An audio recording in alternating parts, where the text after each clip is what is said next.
విదేశాలలో చదవాలనేది మీ కోరిక, కానీ చాలా సందేహాలు. వీటన్నిటికీ ఫుల్ స్టాప్ పెట్టి మీ డ్రీమ్స్ ఫుల్ఫిల్ చేసుకోండి. Contact Videsh consults. Welcome to I dream. Delhi liquor కేసులో ఈడీ అధికారులు కవితను అరెస్ట్ చేసి వెంటనే ఢిల్లీ తీసుకువెళ్లారు. ఢిల్లీలో ఈడీ ఆఫీసులో పెట్టిన అధికారులు ఈరోజు ఉదయం వైద్య పరీక్షలను చెక్ చేయించి తర్వాత కోర్టుకు ప్రొడ్యూస్ చేశారు. ప్రస్తుతం కోర్టులో ఆర్గ్యుమెంట్ జరుగుతున్నాయి. ఏ క్షణాన్ని సరే ఆమెకి రిమాండ్ విధిస్తారా లేదా అన్నది కాసేపట్లో తెలుస్తుంది. మరోవైపు కవిత అరెస్టు అక్రమం అంటూ కవిత తరపు లాయర్లు కూడా వాదిస్తున్నారు. కానీ కవితకి అరెస్టుతో పాటు రిమాండ్ కాపీతో పాటు కస్టడీ కావాలని కూడా ఈడీ అధికారులు కోర్టులో పిటిషన్ వేశారు. ఇద్దరు మధ్యన వాదనలు కొనసాగుతున్నాయి. అసలు ప్రొసీజర్ ఏం చెప్తుంది? కవితని ఇక్కడి నుండి హైదరాబాద్ నుండి ఢిల్లీ తీసుకెళ్లాలంటే ఖచ్చితంగా ట్రాన్స్లేట్ వారెంట్ ఉండాలంటూ కేటీఆర్ చేసిన వాదనలో పసెంతుంది. ఒకవేళ తీసుకువెళ్తే ఏం జరగబోతుంది?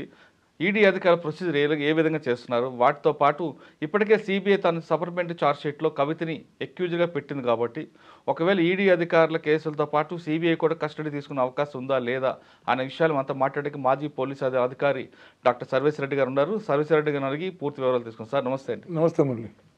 సార్, నిన్నటి ఎపిసోడ్ నుంచి చూస్తున్నారు. సాధారణంగా ఒక వ్యక్తిని అరెస్ట్ చేయాలంటే అరెస్ట్ వారెంట్ ఇవన్నీ కూడా గతంలో సినిమా స్టైల్లో జరిగేవి. అవన్నీ సినిమా డైలాగులు. అవన్నీ కాస్త పక్కన పెడితే 7 సంవత్సరాల లోపు ఉన్న వాళ్ళకైతే 41 CRPC నోటీస్ ఇవ్వాలి. 7 సంవత్సరాల పైన శిక్ష పడే వాళ్ళకైతే ఎటువంటి నోటీసులు లేకుండా తీసుకెళ్లే అధికారం CRPC చెప్తుంది. కానీ ఈడీ అనేది ఎన్ఫోర్స్మెంట్ డైరెక్టర్ అనేది దీనికి భిన్నంగా ఉంటుంది కాబట్టి వాళ్ళు సెక్షన్ 19లో చేయొచ్చు, సెక్షన్ 50 వాళ్ళ దగ్గర ఉంది కాబట్టి చేయొచ్చు. కానీ కవిత అరెస్ట్ అప్పుడు వచ్చారు. ఉదయం నుంచి వాళ్ళు ఒక రెక్కి వేసుకున్న తర్వాత మధ్యాహ్నం టైంలో వెళ్ళారు, సోదాలు చేశారు. 5:20కి అరెస్ట్ చూపించారు. రైట్. అదే టైంలో కేటీఆర్ గారు రావడం, ఇది ట్రాన్స్లేట్ వారెంట్ లేకుండా తీసుకువెళ్ళడం ఒక అక్రమం అంటూ, ఒకవేళ దీని మీద సుప్రీంకోర్టుకు వెళ్తే మీరు చాలా బాధ్యులు అవ్వాల్సి వస్తుందంటూ ఒక వార్నింగ్ లాగా ఇచ్చారు. దాన్ని మనం ఏ విధంగా అర్థం చేసుకోవాలి? నేను అర్థం చేసుకుంటే కేటీఆర్కు lack of knowledge, legal knowledge zero. How can you say like that? Transit warrant అంటే ఈ పర్సన్ అరెస్ట్ చేసిన తర్వాత 24 గంటల లోపల కన్సర్న్ జ్యుడిషియల్ మేజిస్ట్రేట్ ముందు ప్రొడ్యూస్ చేయాలి. ఒకవేళ అదర్ స్టేట్ పోయినప్పుడు సఫిషియెంట్ టైం లేనప్పుడు కన్సర్న్ కోర్టు ఇక్కడ నంపల్లి కోర్టులో ప్రొడ్యూస్ చేసి వారెంట్ తీసుకొని to avoid the contradictions avoid చేయడానికి అది ట్రాన్సిట్ వారెంట్ ప్రయోగిస్తాం. అక్కడ 5:20కి అరెస్ట్ చేశారు. 10 వరకు నైట్ హైదరాబాద్లో ఉంది, ఢిల్లీలో ఉంది, మార్నింగ్ 10 వరకు ఉంది, ఇంకా టైం ఉంది. 12 గంటలకు ప్రొడ్యూస్ చేసిన కోర్టులో. అంటే ఒకవేళ కేటీఆర్ గారు ట్రైన్లో తీసుకెళ్తారు అనుకున్నారే మామని? స్పెషల్ ఫ్లైట్లో వచ్చిందండి. ట్రైనింగ్ తీసుకెళ్తారు. చాలా సివియర్ కేసు. 1275 కోట్ల లాస్ట్ ఉంది దాంట్లో. అంటే సాధారణంగా ఢిల్లీలో అరెస్ట్ చేశారనుకోండి ఒక కేసులో, ఆయన్ని ట్రైన్లో తీసుకురావాలనుకుంటే 48 అవర్స్ టైం చూపిస్తారు. ఎగ్జాక్ట్లీ. అప్పుడు మీరు ట్రాన్సిట్ వారెంట్ అనేది మస్ట్ అంటారు. ఫ్లైట్లో వచ్చిన దానికి అవసరం లేదు అనుకుంటా కదా? అవసరం లేదు. ఫ్లైట్ అనేది 1 hour జర్నీ ఢిల్లీ, అవసరం లేదు. తర్వాత వాళ్ళు టైం ఫిక్స్ చేసుకుని వచ్చిండ్రు కనుక ఫ్లైట్ స్పెషల్ ఫ్లైట్ టప్ తీసుకెళ్ళిపోతుంది. వీళ్ళు లేకుండా అంత లేట్ అయితే రాత్రి మేజిస్ట్రేట్ ఇంటి ముందు ప్రొడ్యూస్ చేస్తారు కన్సల్ట్ జ్యుడిషియల్. అంటే ఆ వారెంట్ లేకుండా లోపల రాకూడదా? ప్రసక్తి లేదు. అది ఎందుకు చెప్పినారో మన ఎవరు సలహా ఇచ్చిన ఇటువంటి పనికి వాళ్ళ సలహాలు ఇచ్చి ఆమె జైలు పంపిన అందరు కలిసి. ఎందుకు అంటే ఫస్ట్ ఒక నోటీసులు వచ్చినప్పుడు 61 వచ్చినప్పుడు, అవును 61 అనేది విట్నెస్ కింద ఎగ్జామ్ చేస్తాం. ఆ 61 నోటీస్ తీసుకొని ఢిల్లీ హైకోర్టులో నేను విట్నెస్ కనుక నన్ను అరెస్ట్ చేసే ప్రమాదం ఉంది, ఏదన్నా మిస్ చేసి అని చెప్పేసి కోర్టు డైరెక్షన్ ఇస్తూనే డెఫినెట్లీ, ఎందుకంటే not to arrest can go on investigation ఇస్తున్నాయి. ఆ మంచి అవకాశాన్ని చేజాదర్చుకున్నారు సలహాలు ఇచ్చిన దాన్ని బట్టి. అదేం advice, legal advice, illegal advice I don't know, but it's not correct. అంటే ఫస్ట్ 61 దీంట్లో నోటీస్ తీసుకొని ఆమె కోర్టుకు వెళ్ళొచ్చా? అంటే ఎంక్వైరీకి పిలుస్తున్నారు, విట్నెస్ కింద పిలుస్తున్నారు చెప్పడానికి. విట్నెస్ కింద పిలుచుకున్నారు, అరెస్ట్ చేస్తారు అనుమానం ఉందని చెప్పి వెళ్తే not to arrest investigation can go on అని కోర్టు ఆర్డర్ ఇస్తుంది, డెఫినెట్గా ఇస్తుంది ఇన్వేరబుల్లీ. కానీ మరి ఆ స్టెప్ ఎందుకు తీసుకోలేదు వాళ్ళు? ఇంకా అంటే సలహాలు సంప్రదింపులు టీములు అవన్నీ ఉంటాయి. మేధావులు అంతా కలిసి జమ అయినారు, అందరు కలిసి ముందుకు పంపించారు. ఓకే. కానీ ఇప్పటికే అందులో సిబిఐలో కూడా సప్లిమెంటరీ ఛార్జ్షీట్లో ఎగ్జాక్ట్లీ ఆమె కూడా అక్యూజర్ చూపించారు. ఫస్ట్ విట్నెస్ అన్నారు, తర్వాత అక్యూజ్ చేశారు. ఫస్ట్ ఎఫ్ఐఆర్ ఏమో పేరు లేదు. ఒక ఆయన వద్దని అంటుండే విన్నాను, ఎఫ్ఐఆర్ పేరు లేకుండా ఎట్లా చేస్తారు అంటే FIR is not the whole, అది మొత్తం పరిపూర్ణం కాదు. ప్రాథమిక సమాచారం తెలిసి ఉండొచ్చు, తెలియకపోవచ్చు. ఎఫ్ఐఆర్ పేరున్నంత మాత్రం తీసేయకూడదని ఏం లేదు. అవును. ఆ ఎవిడెన్స్ లేకుండా తీసేస్తాడు. ఎఫ్ఐఆర్ పేరు లేకుంటే ఎవిడెన్స్ వచ్చిందనుకో పలానా పుల్లయ్యల వినా యాడ్ చేయ 216 CRPC కింద యాడ్ చేయమని అక్యూజ్ కింద యాడ్ అవుతుంది, స్టేట్మెంట్ రికార్డ్ చేస్తారు. సార్ నిన్న తీసుకొచ్చారు, కోర్టులో ప్రొడ్యూస్ చేస్తారు, కోర్టులో ఆర్గ్యుమెంట్ జరుగుతున్నాయి. కోర్టు డెసిషన్ అనేది మనం కాసేపు పక్కన పెడితే ప్రొసీజర్ ప్రకారం వాళ్ళు కరెక్ట్గా వెళ్తున్నట్లే కదా ఈడీ? ఎగ్జాక్ట్లీ కరెక్ట్ వచ్చింది. ఓకే, కోర్టులో పెట్టారు. ఒకవేళ కోర్టు 14 రోజులు రిమాండ్ విధించింది అనుకోండి, ఇస్తే ఇమీడియట్గా ఆమెకు హెల్త్ చెకప్ చేసి జైలుకి పంపిస్తారు. అవును. కానీ ఈడీ కూడా మాకు కస్టడీ కావాలని మరొక పిటిషన్ వేస్తుంది కాబట్టి బెయిల్ వచ్చే అవకాశం ఉందంటారా? Highly possible. బెయిల్కు సమ్ సర్టన్ సర్కమ్స్టాన్సెస్ 438లో బిలో 16 years కానీ లేకుంటే మహిళ ఉండి సిక్ ఉంటే కానీ స్పెసిఫిక్ సర్కమ్స్టాన్సెస్లో బెయిల్ ఇవ్వడం మేబీ గివెన్ అన్నాడు. ఆడ కూడా discretionary by the court, not mandatory. దాన్ని మిస్ఇంటర్ప్రిట్ చేయొద్దు. అందుకొరకు మ్యాండేటరీ కాదు అది. బెయిల్ ఇవ్వడానికి ప్రసక్తి లేదు. ఎందుకంటే మోర్ దెన్ 7 years ఉంది, 10 years ఉంది. గ్రావిటీ అఫెన్స్ బట్టి 20 years వరకు పనిష్మెంట్ ఉంది. యాక్ట్ మాడిఫై అయింది కనుక. అలాంటప్పుడు అర్నేష్ కుమార్ సుప్రీంకోర్టు జడ్జిమెంట్ దీనికి పనికిరాదు. బిలో 7 years బెయిల్ ఇచ్చి వదిలిపెట్టండి అంటే దాంట్లో డిస్క్రిప్షన్ ఉంది. సెకండ్ ప్యార్లో description in hands of the police officer. అంటే బెయిల్ పై వదిలిపెడితే పారిపోవచ్చు, విట్నెస్ ట్యాంపర్ చేయొచ్చు, ఇంకేమన్నా చేయొచ్చు అనేటువంటి వాదనలు బిలీవ్ చేస్తే అయ్యో definitely court has to send the remand. Sir, ఇప్పుడు ఈ కేసులో మెయిన్ కనిపిస్తుంది ఇష్యూ ఏంటంటే లిక్కర్ స్కామ్లో ఆమె కాన్స్పరెన్సీ ప్లస్ డబ్బులు కూడా ముట్టాయి అనేది నానక్రామగూడ దగ్గర ఎక్కడో దగ్గర ఇల్లు వట్టినాగిలిపల్లిలో ఫ్లాట్ ఉందని ఇవన్నీ వస్తాయి. వీటన్నిటికన్నా ఫోన్లు ట్యాంపరింగ్ చేసేదనే విషయం వస్తుంది. 15 ఫోన్లు ఆవిడ. ఇప్పుడు ఆ కేసులో 6 రీజన్ చూపించి ఈమె ఫోన్ పవర్లో ఉన్నప్పుడే ఫోన్ ట్యాంపరింగ్ చేసింది కాబట్టి ఈమెకి బెయిల్ ఇస్తే ఇంకా ఎవిడెన్స్ ట్యాంపరింగ్ చేయొచ్చు అంటూ ఆ సెక్షన్ అడ్డుకోవచ్చా ఆ పార్ట్? ఇప్పుడు చేయొచ్చు. ఎందుకంటే only lot ample of evidence ఉంది. తల్లి క్రియేట్ చేసుకుంది. టెలిఫోన్లు పగలగొట్టడం, what necessity made to her to destroy the telephones అంటే కన్సీల్ ద ఫ్యాక్ట్. మీరు మొన్న చెప్పారు ఎప్పుడో, conceal the fact, identity conceal చేయడం, ఫ్యాక్ట్ కన్సీల్ చేయడము, ఇవన్నీ 201లో వస్తే ఫోన్స్ పగలగొట్టుంటే బెనిఫిట్ అవుట్ వస్తుంది. తర్వాత ఫ్లైట్లు ఎందుకు పోయిందంటే చార్టర్డ్ ఫ్లైట్లో రామచంద్ర పిల్లి ఈమె అందరు కలిసి ఢిల్లీకి. తర్వాత పోతే పోయింది అనుకుందాం. ఆ స్టార్ హోటల్ ఎందుకు మీటింగ్ పెట్టి టికెట్ చేశాక పాలసీ మీద డిస్కషన్స్ ఎందుకు చేశారు? నీకు సంబంధం లేనప్పుడు నువ్వు రామచంద్ర పిల్లకి పోయి తిరుపతిలో ఫోటోలు దిగుతారు, మీ ఇంటికి వస్తారు, ఆడన్నీ కోసం చేస్తారు. అభిషేక్ రావు ఉంటాడు. అభిషేక్ రావు 2 సంవత్సరాలు అక్కడనే ఉండి జైలు, ఎక్కడ ఉన్నాడో తెలియదు, జైల్లో ఉన్నాడు. అఫ్ఘానికి రావులు అయిపోయాడు, జైల్లో ఉన్నాడు. మరి అలాంటి పరిస్థితి ఉన్నప్పుడు వాళ్ళందరూ అప్రూవర్గా మారారు. దీనికి తోడు అప్రూవర్ మాట్లాడు. అప్రూవర్ అంటే ఇన్ ద సెన్స్ అక్యూజ్డ్గా పోయినప్పుడు తర్వాత మేము చెప్తాం వాస్తవం అని పిటిషన్ ఇస్తే జ్యుడిషియల్ కస్టడీకి వెళ్ళి కోర్టు స్టేట్మెంట్ రికార్డ్ చేస్తుంది. అప్రూవ్ మారినంత మాత్రాన్ని కేసుకి వెళ్ళి తీసేయాలని ఎక్కలేదు, మ్యాండేటరీ కాదు అది. It's description of the court. Court believe చేస్తే ఫర్దర్ ఎవిడెన్స్ ఈమె గురించి దొరికింది కనుక అప్రూవల్ తీసుకున్నారు. ఆ రోల్ వాళ్ళు తీసుకుంటారు. ఓకే, ఇప్పుడు కవిత కూడా అప్రూవర్గా మారుతానంటే ఒప్పుకుంటుంది. బుచ్చిబాబు కూడా కవిత మారడానికి ఆయనతో ఎండ్ అవుతుంది స్టోరీ. సౌత్ జోన్లో, సౌత్ ఇండియా దాంట్లో సౌత్ ఉంది కదా, ఆయన కొడుకు శ్రీనివాసరెడ్డి కొడుకు, ఈమె బుచ్చిబాబు, రామచంద్ర పిల్లై, మాగంటి శ్రీనివాసరెడ్డి కొడుకు రఘు ఉన్నట్టు రాఘవ, వీళ్ళందరూ ఉన్నారు. కాన్స్పిరేట్ చేసిండ్రు. 32% లిక్కర్ దాంట్లో తీసుకున్నారు వీళ్ళు. తర్వాత పాలసీ మేకింగ్కు వీళ్ళు సహకరించారు. ఎందుకంటే అక్కడ పాలసీ ఎట్లా చేంజ్ అవుతుంది, కరోనా వచ్చిందని చెప్పేసి 174 కోట్లు ఎగ్జామ్ చేస్తారు. దాన్ని ఎన్ని చేతులు పడినో నో పడినో ఎవరు పడినో. ఇప్పుడు కవిత అప్రూవర్గా మారుతారంటే కోర్టు యాక్సెప్ట్ చేయదు. ఎవరికి మారుతుంది అప్రూవర్? ఆల్రెడీ వాళ్ళందరూ అప్రూవ్ మారే ఏమి పెట్టిండు. సిసోడి అప్రూవర్ చెప్పిండు, ఏమి చెప్పిండు. తర్వాత అభిషేక్ రావు చెప్పిండు, బుచ్చిబాబు చార్ట్ అకౌంట్ ఏమేమి చెప్పిండు. అందరూ ఏమేమి చెప్పినాక ఇంక మారే ఏమని చెప్తారట. అంటే కోర్టు ఎంతమందికి అప్రూవ్గా యాక్సెప్ట్ చేస్తుందండి? Depend upon the viability, useful బట్టి కోర్టు యాక్సెప్ట్ చేస్తుంది తప్ప ఇంకొకరి మీద ఒకరు అప్రూవల్ మారుకుంటే అప్రూవల్ అట్లా ఛార్జ్ నడవదు అట్లా. ఓకే సార్, ఇప్పుడు తీసుకొచ్చారు. ఒకవేళ ఇప్పుడు రిమాండ్ విధించారు అనుకోండి, జైలుకి పంపిస్తారు. ఆల్రెడీ సిబిఐ కేసు కూడా అక్కడ ఉంది ఎగ్జాక్ట్లీ ఢిల్లీలో. వాళ్ళు కూడా కస్టడీ పిటిషన్ వేస్తారా? డెఫినెట్లీ వాళ్ళు కస్టడీ అరెస్ట్ రెగ్యులైజ్ చేయించాలిగా. మళ్ళీ వాళ్ళు ఇంట్రాగేషన్ తీసుకుంటారు. ఒక 10 రోజులు అడుగుతారు, 5 రోజులు 6 రోజులు ఇస్తారు. వాళ్ళు ఏమో స్టేట్మెంట్ రికార్డు సింగల్ ఎవరెవరో స్వాధీనత భారతులు దీంట్లో బయట కొడతారు. సుజన్ రెడ్డి గిజిరెడ్డి అంతా లేరు కదా, మళ్ళీ వాళ్ళని ఏమో చేస్తారు, ఈమెతో ఎదురుకేసి తెలియదు. అట్లా ఈమె ఇంట్రాగేట్ చేస్తారు. అంటే మీరు చెప్తున్నట్లుగా ఇప్పట్లో కవిత బయటకు రావడం కష్టం అంటారు? Highly impossible. ఆమె ఇప్పుడు ఈ ఉన్న సర్కమ్స్టెన్సెస్ అయితే రానిక లేదు. ఇప్పుడు వీళ్ళు ఏమంటారంటే సుప్రీంకోర్టు ఎంక్వైరీ విచారణలో ఉన్నప్పుడు ఎట్లా చేస్తారు అని ఒక వాదన తీసారు. సుప్రీంకోర్టులో ఉంది కాబట్టి 19వ తారీఖు వాయిదా ఉంది కాబట్టి ఎందుకు అరెస్ట్ చేస్తారు? వాయిదానే ఉంది కాబట్టి అక్కడ బైండింగ్ లేదు. అరెస్ట్ చేయొద్దు, ఈమెను మేము విచారించేది అరెస్ట్ చేయదని కాదు. వీళ్ళు ఏంటంటే దేనికి సుప్రీంకోర్టులో పెట్టారు, ప్రొసీజర్ వైలేట్ చేసిందని. సమన్స్కు ఇచ్చి పిలిచడం, ఒక స్త్రీని ఇట్లా ఆఫ్టర్ 5 విచారించొద్దని దాని కిందనే చేసిండ్రు. ఆ మెడ్రాస్ కోర్టులో జడ్జిమెంట్ దాన్ని పట్టుకొని చేసిండ్రు. అది అప్లికేబుల్ కాదు కదా. ఇప్పుడు నేను అరెస్ట్ చేసి తీసుకుపోయారు. స్త్రీని అరెస్ట్ చేసేటప్పుడు లేడీ ఎస్ఐ ఉంటారు, లేడీ ఇన్స్పెక్టర్ ఉంటారు, లేడీ డిఎస్పీ ఉంటారు, లేడీ కానిస్టేబుల్స్ ఉంటారు, అందరూ ఉంటారు కదా. మరి స్త్రీ టు స్త్రీకి ఏమైనా ఉందే కదా, భేదం లేదు కదా.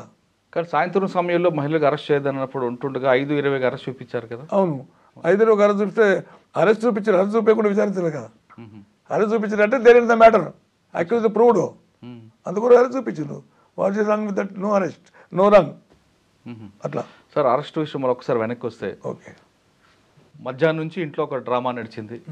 5:20కి అరెస్ట్ చూపించారు. కేసీఆర్, కేటీఆర్, హరీష్ రావు అందరూ వెళ్ళారు, గొడవ చేశారు. హరీష్ రావు గొడవ హరీష్ రావు చూస్తున్నారు, ఇట్లా చేతులు కట్టుకొని చూస్తున్నాడు, నాకెందుకు అన్నట్లు ఫీలింగ్ చూస్తున్నాడు. తాగినోడు కట్టే తాళ్ళ పని అన్నట్లు ఇట్లా నాకెందుకు అని చూస్తున్నాడు హరీష్ రావు మౌనంగా. ఓకే, కేటీఆర్ గారు అక్కడ చెల్లె కదా మరి, అన్న చెల్లెల మధ్య అనుబంధం కదా. ఆ డోర్లు పూజ చేసుకొని లోనికి వచ్చేసి ఎవరు రావద్దని చెప్పినారు. పూజ చేసి లోనికి అక్కడ ఒక ఆఫీసర్ పనిచేస్తున్నప్పుడు, ఇన్వెస్టిగేషన్ చేస్తున్నప్పుడు ఆవిడని అడ్డుకోవడం, ఆవిడ మీద గట్టిగా మాట్లాడడం, అదంతా కూడా నేరం పరిగణ తీసుకోవచ్చు. నేరం కింద పరిగణ తీసుకుంటారు. అబ్స్ట్రక్షన్ టు ది ఇన్వెస్టిగేషన్ అని ఓ సెక్షన్ ఉంటుంది. 341 చేస్తారు, అంకుల్ కన్ఫైన్ చేసిన ఆఫీసర్ అని. తర్వాత అన్వాంటెడ్ ఫోబియా క్రియేట్ చేసేసి, ఒక అన్లాఫుల్ అసెంబ్లీ క్రియేట్ చేసి ఇన్వెస్టిగేషన్ ఒత్తిడి తీసుకుని భయభ్రాంతులకు గురి చేయడానికి ఫైనాన్స్ కింద తీసుకొస్తారు. తర్వాత దీనివల్ల ఏం జరిగిందని వాళ్ళు అబ్జర్వ్ చేయలే, వాళ్ళు మైండ్లో పెట్టుకొని ఛార్జ్ షీట్ వేసి she should be in judicial custody and trial maybe commission letter ఇస్తే ఆ కస్టడీలోనే ట్రయల్ కమిషన్ అవుతుంది. సార్ వీళ్ళు చేసిన సీన్ ఆమెకు బెయిల్ రాకుండా అడ్డుకోవడానికి ఇది ఒక ప్లస్ పాయింట్ అవుతుంది, పెద్ద ప్లస్ పాయింట్. బెయిల్ రాదు సార్. వీళ్ళు అరెస్ట్ చేస్తున్నప్పుడు బ్రదర్ క్రియేట్ చేసిండ్రు. అరెస్ట్ అయిన తర్వాత మళ్ళీ బెయిల్ గారు వస్తుంటే వీళ్ళు ఏమో అసలు సహకరించారు. ఇన్వెస్టిగేషన్ అలాంటి వాడు అయిపోతుంది, లేనిపోతే కథ. ఎవరండి ఇటువంటి సలహాలు ఇస్తారు ఆయనకి? ఇంకా ఉన్నారు మేధావులు, అడ్వైజర్స్ ఉన్నాయి, అడ్వైజర్స్ మొత్తం. వాళ్ళందరూ సలహాలు 2 లక్షలు 4 లక్షలు పెట్టుకున్నారు కదా ఆ రోజు. ఆ గవర్నమెంట్ 9 సంవత్సరాలు రిటైర్డ్ వాళ్ళందరూ అడ్వైజర్ పెట్టుకోవడం. ఎందుకంటే వాళ్ళు అక్కడ బయటకు వస్తే క్లూజ్ బయట చెప్తారని కాన్సెప్ట్. మరి ఏందో వాళ్ళకే గౌరవ ముఖ్యమంత్రి, మాజీ ముఖ్యమంత్రి తెలవాలి. మరి అందరిని పెట్టుకోవడం గిటువంటి సలహాలే. కానీ అక్కడ ఒక ఎమోషనల్ క్రియేట్ అయింది. కవిత అంటే చెల్లెని అరెస్ట్ చేయడం పట్ల కేటీఆర్ బాగా ఎమోషనల్ ఫీల్ అయ్యారు. ఆ వెళ్తున్నప్పుడు ఒకరు కార్లో వచ్చి ఆమెకి డోంట్ వరీ అని చెప్పడం, ఆ ఎమోషనల్ అంతా మనం ఏ విధంగా అర్థం చేసుకోవాలి? ఎమోషన్ కాదు, ఇక్కడ మోషన్ అయిపోతుంది. ఇక్కడ ఎమోషన్కి లేదు. ఎమోషన్ ఏం తీసుకుపోతున్నాండి, law taking her into custody. But దానికి ఎమోషన్ అంటే అన్న చెల్లెల అనుబంధం బట్టి మళ్ళీ వాళ్ళిద్దరి మధ్యలో ఏ అనుబంధం ఉందో మరి ఏం కథను ఎమోషన్కి ఫీల్ అయి ఉండొచ్చు. ఏం కాదు పో నేను చూసుకుంటా అంటే తలుపులు బాగా పలగొట్టేసి పబ్లిక్ తీసుకొచ్చాయి మోడీ డౌన్ కానీ అవసరం ఉందండి? మోదీకి ఈడికి ఏం అవసరం ఉంది? అది తీసుకొచ్చామా? కానీ మీరు ఆ విజువల్ చూసుంటారు, చూసినా. చిన్న కొడుకు రావడం, కొడుక్కి ముద్దు పెట్టి వెళ్ళడం నాకు బాధ అనిపిస్తుంది కదా. ఏం బాధ ఉండదు. వాళ్ళు ఇప్పుడు రేవంత్ రెడ్డి కేసు ఎగ్జాంపుల్ తీసుకో. ఆ కూతురుది ఎంగేజ్మెంట్కు జ్యుడిషియల్ కస్టడీకి వెళ్ళి పోలీసు తీసుకొచ్చి 1-2 గంటల కోసం మళ్ళీ గుంజుకొని వెళ్ళిపోయి. మళ్ళీ ఎంత ఆ సినిమాలో ఎంత హీనియస్ అఫెన్స్, హీనియస్. అప్పుడు సెంటిమెంట్ లేదా? రేవంత్ రెడ్డి భార్య కోటి, రేవంత్ రెడ్డి పిల్లల కోటి, వీళ్ళ కోటి సపరేటా? అందుకనే పబ్లిక్ బాగా హట్ అయ్యి ప్రభుత్వాన్ని బొందలు కలిపేసిండు. బీఆర్ఎస్ బొందలు కలిపి కారణం అది కూడా మేజర్ రీజన్. అది అంటే దీన్ని కంపేర్ చేసుకుంటే ఇది చెల్లుకు చెల్లి అంటారా? చెల్లుకు చెల్లని కాదు, ఆ క్రైమ్ వేరే, ఈ క్రైమ్ వేరే. ఇది ఇంకా 100 కోట్ల స్కామ్ ఉంది కదా, 100,000 కోట్ల స్కామ్ ఉంది. ఇది ఆ స్కామ్లకు దాన్ని పట్టుకొని మనం కంపేర్ చేయడానికి కూడా కరెక్ట్ కాదు, ఇదే ఎక్కువ. కానీ నేను ఏం చేస్తున్నా అంటే ఆ సెంటిమెంట్ విని చెప్తున్నా. మీకు బాధ ఉంది, మీకు కన్నీరు కారుస్తుంది, మీకు తపన ఉంది, మీరు ఒక అన్నజల్ల మీద అనుబంధం ఎట్టుకొస్తుంది కదా. మరి రేవంత్ రెడ్డి విషయంలో ఎందుకు అనుకోనట్లే? ఎందుకు అనుకోలేదు? చట్టం పని దాన్ని చేసుకుపోయింది అంటాడు. ఇది కూడా చట్టం పని, వేరే పని చేస్తుంది, చుట్టాల పని చేస్తుంది. చట్టం పని చేస్తుంది, వేరే పని చేస్తలే కదా. ఈడీ పని చేస్తుంది, చట్టం తన పని తాను చేసుకుంటూ పోతుంది. అట్లెందుకు అనుకోవద్దు? ఒక డాటర్ పెళ్లి అవుతుంది, తండ్రి లేకుండా ఉండడం, తండ్రి ఒక జ్యుడిషియల్ కస్టడీకి వెళ్ళి సరౌండింగ్గా పోలీసు మద్దతు రావడం అనేది తెలంగాణ సమాజం జీర్ణించుకోలేకపోయింది ఆ రోజుల్లో ఎవరిబడి. దాని పర్యవసానమే he became teacher right now. Sir ఇప్పుడు ఆమె చెప్తున్నట్లుగా ఒక మహిళని నైట్ టైం అరెస్ట్ చేయకూడదు, తర్వాత నేను రాను, నన్ను వీడియో కాన్ఫరెన్స్ ద్వారా మీరు మాట్లాడంటే మీకు సహకరిస్తానంటే చెప్తుంది ఆవిడ. సాక్షి కాదు వీడియో కాన్ఫరెన్స్ మాట్లాడి అక్యూజ్డ్ నుంచి వీడియో కాన్ఫరెన్స్ రామోహన్కి అక్యూజ్డ్ ఉండదు. జైల్లో ఉంటే అది మీరు చెప్పేది, జైల్లో ఉంటే కోర్టుకు తీసుకుపోకుండా జైల్లోకి వెళ్ళి అటెండ్ కావచ్చు వీడియో కాన్ఫరెన్స్. ఆ మెథడ్ అక్కడ ఉంది. ఇంటికాడ కూర్చొని నేను రాను, నాకు ఎంపీ ఎలక్షన్ ఉన్నాయి, 10 ఎలక్షన్ అయినాక వస్తా, ఇవన్నీ ఇన్వెస్టిగేషన్కి చికాకు తెచ్చినాయి. సార్ ఇప్పుడు అదే డైలాగులు సామాన్యుడు చెప్తే ఏజెన్సీ ఊరుకుంటాయా? పట్టుకపోయి ఎత్తుకపోతారు.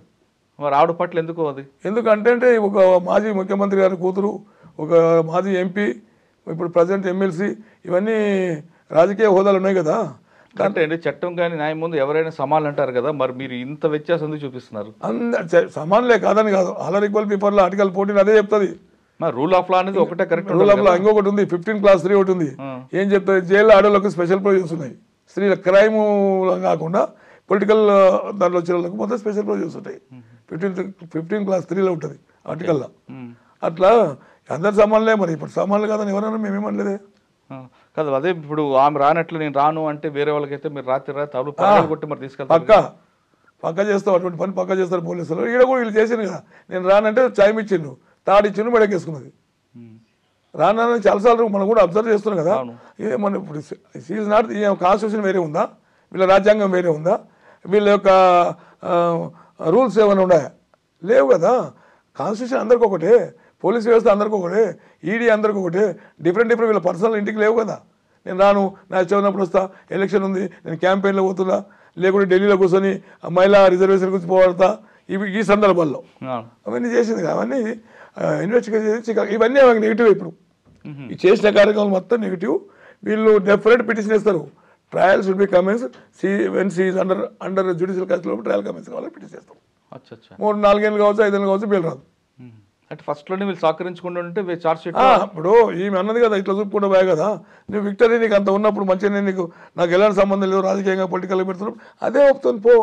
స్వాతంత్రంలాగా బయటకు కడిగినములాగా మరి పోకుండా ఉండి నీ ఎంతకు నువ్వు తిరగబడి స్పీచ్లు ఇచ్చి అవి ఇచ్చి మోడీ లేదు గీడి లేదు అని పెద్ద పెద్దలను తిట్టాల్సిన అవసరం కూడా లేదు కదా. కేటీఆర్ మాటలు ఏమైనా ఉన్నాయండి? దీన్ని మనం పొలిటికల్ అరెస్ట్ గా చూడాలా, రియల్ గా క్రైమ్ గా చూడాలండి? Real crime, not political arrest. సరే, ఎవరి వాదనలు వాళ్ళకు ఉన్నాయి. ఎలక్షన్ ముందు లాస్ట్ టైం ఎలక్షన్ ముందు ఈమెను అరెస్ట్ చేసింటే ప్రభుత్వం వస్తుండే రాలా అనే ఒక వాదన సొసైటీలో ఉంది. చేయలేదు కనుకనే పోయింది, బీజేపీ పోయింది, బీఆర్ఎస్ పోయింది, వీళ్ళిద్దరు ఒకటి రోడ్డు పోయిన అనే సంగతి ఒకటి ఉంది. ఇప్పుడు ఏమంటారు అంటే ప్రజలు ఏమంటారంటే మోదీ గారు ఇప్పుడు అరెస్ట్ చేసేందుకు బీజేపీ సీట్లు 12, 13, 14 వరకు వస్తూ ఉంటారు. కవిత అరెస్ట్ కి బీజేపీ ప్లస్ అవుతుంటారా? బీజేపీ ప్లస్ అవుతుంది. ఇంకెవరికి? ఎందుకంటే వీళ్ళిద్దరు ఒకటి కాదని బయటపడదు. ఇప్పుడు నేషనల్ ఎలక్షన్ కదా, నేషనల్ ఎలక్షన్ లోకల్కి చాలా డిఫరెన్స్ వస్తారు పీపుల్ ఓటర్స్. ఎందుకంటే జాతి సమైక్యత కానీ, జాతి ఐక్యత కానీ, సార్వభౌమత కానీ బీజేపీ వచ్చిన తర్వాత మోదీ నేతృత్వంలో ఇంటర్నేషనల్గా మన భారతదేశానికి ఒక పెద్ద గుర్తింపు వచ్చింది. ఫినాన్షియల్గా కూడా 3rd ప్లేస్కి వెళ్తుంది, 4th ప్లేస్. 100%. అవును, అది ఫ్యాక్ట్. అది ఎవరు కాదని లేదు. ఒక గ్లోబల్గా ఒక ప్రాముఖ్యమైన భారతదేశము అనే ఒక నిలబెట్టింది మోదీ. ఆ సందర్భం ఉంది. ఇప్పుడు మనం రాజకీయంగా మాట్లాడుతున్నాం. వాస్తవం మీరు అన్నట్లుగా కవిత అరెస్ట్ అనేది బీజేపీకి ప్లస్ అంటారు. అంటే ఇద్దరు మధ్య బంధం లేదు, నేను అంటలేను, ప్రజలు అనుకుంటున్నారు. ఓకే, బీజేపీకి బీఆర్ఎస్ కి బంధం లేదు కాబట్టి బంధం లేదు, అనుబంధం లేదు అనుకుంటున్నారు కదా. అవును, కానీ బీఆర్ఎస్ కూడా ప్లస్ అయ్యే అవకాశం ఉంది కదా, సానుభూతి రావచ్చు కదా. బీఆర్ఎస్ ఆల్రెడీ కొలాప్స్డ్, కూలబడిపోయిన ఆడబిడ్డని అరెస్ట్ చేసి తీసుకెళ్ళి, ఆడబిడ్డ అంటే చేసిన పని తెలంగాణ కట్టగడతాండి. తెలంగాణ ఆడపడుచులు ఆత్మగౌరవం దెబ్బతింటే నువ్వు పోయి క్రైమ్లా లిక్కర్ కూడా నీవు కూర్చుంటావు. తెలంగాణ మహిళలంతా తీసుకొని రోడ్డు వేస్తావా? ఇది crime, against it's crime, conspiracy.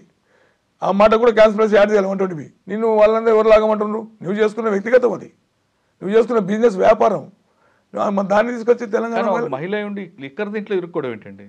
Liquor తింటే మనీ అనేది ఈ ప్రిన్సిపల్ ఉంది, లా ఆఫ్ డిమినిషింగ్ యూటిలిటీ అని ఒక సూత్రం ఉంది. ఈ మనీ సంపాదించులకు, తాగుబోతులకు వీళ్ళందరికీ వర్తించదు. వీళ్ళు ఇంకా జమ చేస్తూనే పోతారు, దాహం పెంచుకుంటూ పోతుంది. అదే అందుకొరకు ఆ సూత్రం వీళ్ళకు మార్షల్ ఒకటి ఉంది, లా ఆఫ్ డిమినిషింగ్ యూటిలిటీ అని. ఆ సూత్రం వీళ్ళకి వర్తించదు. నాణ్యాలు వేరే జమ చేయడం కానీ, మన డబ్బులు కూడా పెట్టడం కానీ ఇవన్నీ పనికిరావు. ఇంకా ఎక్కువ పోతూనే ఉంటారు. అట్లా ఆ యాంగిల్లో పోయింటుంది మేడం. సార్, ఫైనల్గా చెప్పండి, పిఎంఎల్ యాక్ట్లో కరెక్ట్గా ప్రాపర్గా ఇన్వెస్టిగేషన్ చేస్తే ఎంతకాలం శిక్ష పడే అవకాశం ఉంటుంది? పిఎంఎల్ యాక్ట్లో 96% కన్విక్షన్ రేట్ ఉంది. 96% కన్విక్షన్ రేట్ ఉంది. తర్వాత అక్కడ సిబిఐ ఒకటి ఉంది, సిబిఐ కన్విక్షన్స్ ఉన్నాయి, అది సపరేట్ ఇన్వెస్టిగేషన్. పిఎంఎల్ యాక్ట్లో పేపర్ స్పీక్స్, వేగంగా మాట్లాడుండదు. వీళ్ళ టెలిఫోన్ ట్రాకింగ్ ఉంటుంది, వీళ్ళ మీటింగ్ ట్రాకింగ్ ఉంటుంది, హోటల్లో వీళ్ళంతా పని ఉంటుంది, తర్వాత టెలిఫోన్ పలగొట్టింది ఉంటుంది. తర్వాత ఇవన్నీ ఏవి ఈ మొత్తం వీళ్ళంతా అప్రూవర్ అయింది కదా, సోకాల్డ్ ఏమి టీములు కానీ, చార్టెడ్ అకౌంట్ కానీ, పిల్లే కానీ అందరూ అప్రూవర్గా మారిపోయినారు. అప్పుడు Kavitha alone what she can do? అడ్వకేట్తో పోతే ఓడిపోతామని చెప్పడం, డాక్టర్తో పోతే చచ్చిపోతామని చెప్పడం. క్యాన్సర్ ఉన్నా నువ్వు 2-3 ఏళ్ళు బతుకుతావు, తర్వాత వద్దని అంటారు. తర్వాత అడ్వకేట్ దొరికితే తప్పకుండా గెలుస్తావు. నేను కూడా అడ్వకేట్, నాతో చాలామంది నీ కేసు నేను గెలిపిస్తానట. అది గెలుస్తా ఓడుతా అనేది జ్యుడిషియల్ చెప్పాలి. అట్లా ఇవన్నీ నమ్మనికే లేదు. అందుకొరకు ఈమె స్టార్టింగ్ నుంచి ఆ ట్రాక్లో పోయేది లేకుండే మంచి అవకాశం వచ్చింది. విట్నెస్ కింద 61లో పోతుంది, 41లో పోతే 91 తీసుకుపోయి రికార్డ్ అయిపోతుంది, అడ్వకేట్తో పంపుతుంది. అంటే they feel how she's proud lady అని. మమ్మల్ని ఎవరు టచ్ చేయలేరని ఒక భావన ఉన్నారు వాళ్ళకి. ఇప్పుడు ఏం చేసిర్రు అంత ముందు ఆ భావన అంటే పవర్లో ఉంది కదా. పవర్ ఉన్నప్పుడు పవర్ అనేది power corrupts power, absolute power corrupts absolute అని పృథక్కరణ సిద్ధాంతం, అధికార పృథక సిద్ధాంతంలో మాంటెస్కి చెప్తాడు. ఈ పవర్ ఉంటే దీపం కింద చీకట్లండి, కనపడవు. ఇవి వచ్చి వీటికి వస్తాయి. ఎవరు వాళ్ళు ఒక్కరే కాదు, జనరల్ చెప్తున్నారు. వీటికి వచ్చి ఆ ముందులో కనపడే వెనక చూస్తుంటారు, వాడు వేసిపోతాడు. అది పవర్ కథ. పవర్ ఉన్నప్పుడు ప్రేమతత్వం పెంచుకోవాలి, అనుబంధం పెంచుకోవాలి, ఆప్యాయత పెంచుకోవాలి. ఇది ప్రజాస్వామ్యం. ప్రజలు ఎన్నుకున్నారు, ప్రజలకు అకౌంటబిలిటీ ఉండాలి, ట్రాన్స్పరెన్సీ ఉండాలి. ప్రజలను పలకరించడానికనే మీకు ప్రజలే గారు మినిస్టర్లు పోవాలంటేనే అపాయింట్మెంట్. హోమ్ మినిస్టర్ ఒకసారి పోయి ఆ గేట్ కంటే వెళ్ళిపోయా రాని ఆలోచన. అందరు పేపర్లు వచ్చినాయి కదా. ఇప్పుడు ఎవరు కలుస్తారండి? ఫర్ ఎగ్జాంపుల్ ఎవరు కలుస్తారు చెప్పు? ఎవరన్నా అపాయింట్మెంట్ ఇచ్చిందా? కలిసి పోతారు. సంక్రాంతి పుణ్యం నాగలాగా లేసి ఇట్లని కనపడి మన 2-3 ఇచ్చి పోతాడు, ఆ ఫామ్ హౌస్లో ఉంటాడు. అది కాదు కదా. నేను దాని గురించి ఎన్నుకోలే. సరే నేను కన్స్ట్రక్షన్ డెవలప్ చేసిన అన్ని చేసిన. డెవలప్తో పాటు వేరే స్కీములు స్కాములు అన్నీ ఉన్నాయి కదా. అవి మళ్ళీ తర్వాత ఏమొస్తావు మన గౌరవ కాంగ్రెస్ ముఖ్యమంత్రి గారికి తెలవాలి ఏమేమి దాంట్లో ప్రాసిక్యూట్ చేస్తారనేది. సార్ ఫైనల్గా మరొకసారి చెప్పండి, కవిత గారికి బెయిల్ వస్తుందా రాదా? బెయిలు నిర్దాక్షిణ్యంగా రాదు. ఎందుకు అంటే ఆ బెయిల్ అనేది రైటే, ఫండమెంటల్ రైట్ కిందనే వస్తుంది, ఒక భాగం. Bail is right, but crime is aggravative form of offence ఉంది. ఎందుకంటే 100 కోట్ల స్కామ్ ఇన్వాల్వ్ అయింది. ముందే ఆమె ఈడీని సిబిఐని ఎవరిని కేర్ చేయలే. ఇప్పుడు రేవంత్ రెడ్డి గారు ముఖ్యమంత్రి అయిన కదా, సెక్షన్ 6 అబాలిష్ చేయమనండి. గౌరవ ముఖ్యమంత్రి రేవంత్ రెడ్డి గారు సిబిఐ ఎలా చేయాలంటే సెక్షన్ 6 స్టేట్ కన్సెంట్ని తీసి ఎత్తేయాలి. కన్సెంట్ అవసరం లేదు, చేస్తే బాగుంటుంది నా సలహా నాది. డిఎస్పీ యాక్ట్ 6ను అవాయిడ్ చేయాలి. ఇప్పుడే మనకు వచ్చింది ఏంటంటే కవితకి 7 రోజులు రిమాండ్ ఇచ్చారు. ఇస్తారు, నేను చెప్తే ఎంతమంది డెఫినెట్ ఇస్తారు. 10 అంటే 7 days ఇచ్చారు. అప్పుడు ఏం చేస్తారు? ఓ రోజు చేసి 7 రోజులు అయినాక మళ్ళీ పంపించేసి ఒక్కని గురించి తీసుకొస్తారు. ఆ నుండి సిబిఐ మెల్లగేస్తారు. వీటిలో నడిచి కోలాటం పురుగులు ఉంటాయి నీళ్ళలో, ఇటు తిరిగి మొత్తం తిరుగుతూనే ఉంటాయి. తిరిగి ఛార్జ్ షీట్ వేస్తారు, ట్రయల్ కమిషన్ చేయమని చెప్తున్నా ఫస్ట్ నుంచి కూడా. సాధారణ 14 రోజులు రిమాండ్ ఉంటుంది కదా, 7 రోజులు ఎందుకు ఇచ్చారు? నార్మల్గా పెడతారు. అది 7 రోజులు ఇచ్చాక మళ్ళీ ఇన్సఫిషియెంట్ ఇంటరాగేషన్ కంప్లీట్ కాలేదు, మళ్ళీ పిటిషన్ ఇస్తారు. వేస్తే ఇంకో 7 రోజులు ఇస్తారు. 14 రోజులు ఒకసారి ఎందుకు మహిళ అని చెప్పేసి అట్లా కూడా అట్లా. కానీ ఇప్పుడు బయట రాదు వీళ్ళ వాదన. ఇప్పుడు ఏదో సుప్రీంకోర్టులో చెప్పుకోవాలి వాదన తప్ప ఈ లోవర్ కోర్టులో చెప్పడానికి లేదు మురళి. అవును, మరి దాన్ని తీసుకొని దీన్ని అడ్డబెట్టి ఎట్లా చేస్తారు? ఇక ఇష్టం వచ్చిన నోటుకొచ్చిన మాట్లాడితే మనం ఏం చెప్పేది? ఇదే విధంగా గతంలో కూడా మనీష్ సిసోడియా కూడా సుప్రీంకోర్టు ఒక అక్షంతలు వేసింది కదా, నువ్వు కిందకి వెళ్ళు, కింద నుంచి రావాలి. మీరు ఛత్తీస్గఢ్ కేసులో సుప్రీంకోర్టు జడ్జిమెంట్ మొన్న వచ్చింది ఒకటి. ఓఎల్టీ ఉంది, ఒక మహిళ, ఆమె ఇదే మనీ లాండరింగ్ కేసులో పోతే ఛత్తీస్గఢ్ కేసులో సుప్రీంకోర్టు ఇచ్చేసింది బెయిల్ ఇచ్చే ప్రసక్తి లేదు అన్నది. అది బేస్ కాదు Murali. Recently bail was rejected in Chhattisgarh case, మహిళా డిప్యూటీ డైరెక్టర్ కేసు. మళ్ళీ అయిపోయా, బెయిల్ ఎట్లా వస్తుంది? అందుకొరకు బెయిల్ అనేది దీంట్లో రాదు. బెయిల్ గురించి సరే పోరాడతారు, తపన పడతా అని చేస్తారు, రాదు. ఇప్పుడు ఎక్కడ తీసుకుపోతే తెలుసా? Custody TR jail barrack number 6 దాన్ని తీసుకుపోయి వేస్తారు. బ్యారక్ నెంబర్ 6 ఎందుకు? అరే 9 బ్యారక్లు ఉన్నాయి టీఆర్ జైల్లో. బ్యారక్ నెంబర్ 6లో మహిళలు పెడతారు. దీంట్లో మళ్ళీ సగాలు ఉన్నాయి. ఈ సగంలో ఏముంటుంది అంటే మళ్ళీ ఇతరులేమో క్రైమ్ చేసే వాళ్ళని పెడతారు, ఇటు సైడ్ ఏమో పొలిటికల్ ప్రిజనర్స్ పెడతారు. వీళ్ళకి ఫెసిలిటీ మంచిగా ఉంటుంది, వీళ్ళకి క్రైమ్ ట్రీట్మెంటే ఉంటుంది. అంటే లేదని కానీ ట్రీట్మెంట్ వేరే ఉంటుంది. అని మీరు నేరస్తులు, ఆర్థిక వ్యవస్థ దేశాన్ని కొల్లగొడుతున్నారు, ప్రజాధనాన్ని లూటీ చేస్తున్నారు అని దాని కింద వాళ్ళకు ఆ ట్రీట్మెంట్ ఎట్లా ఉండాలో అట్లా ఉంటుంది. అందుకొరకు టీఆర్ జైలుకు పంపించారు మేడం. 3 జైలు ఉన్నాయి. టీఆర్ జైలు బిగ్గెస్ట్ జైలు 1957 వచ్చింది. ఏసీఐ ఖండంలో అతిపెద్ద జైలు టీఆర్ జైలు. ఏసీఐ ఖండంలో అతిపెద్ద jail TR jail.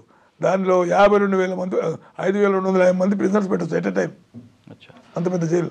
Delhi liquor scams కేసులో కవితకు 7 రోజులు రిమాండ్ విధించింది కోర్టు. దాంతో ఆమెకి మరొకసారి వైద్య పరీక్షలు నిర్వహించి తిరిగి జైలుకి పంపిస్తారు. పంపించిన తర్వాత మరొకసారి కస్టడీ తీసుకుని విచారించే అవకాశం ఉంది. ఒకవేళ ఈడీ కస్టడీ అయిన తర్వాత ఆల్రెడీ సిబిఐలో ఛార్జ్షీట్లో ఆమె కూడా నిందితురాలు ఉంది కాబట్టి సిబిఐ కూడా కస్టడీ తీసుకునే అవకాశం ఉంది. కాబట్టి ఇప్పట్లో కవితకు బెయిల్ వచ్చే అవకాశం లేదంటున్నారు సర్వేశ్వర రెడ్డి గారు. తర్వాత ఏం జరుగుతుందో చూద్దాం. కవిత కేసులో సర్వేశ్వర రెడ్డి గారి విశ్లేషణ మరో అంశాలు మళ్ళీ కలుద్దాం. అంతవరకు thank you sir. Thank you.